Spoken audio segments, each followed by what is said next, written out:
Hello guys, welcome to Java versus. Today topic is core Java full syllabus. In the syllabus, many topics are there like Java introduction, JVM and first Java program, naming convention and Java methods, returning a value from method, Java main method, data types, comment, variable, constructor, operator, instance method, static keyword, typecasting, wrapper classes, control statement, scanner classes, packets in Java, access modifier, this keyword, array, string, introduction to OOP, encapsulation, inheritance, polymorphism, abstraction, multithreading, exception handling, final keyword and garbage collection, IO stream, collection framework, Java utility classes, Java 8 feature, inner classes, and enum.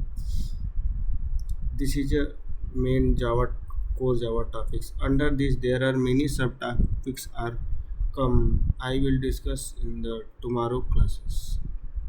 Thank you.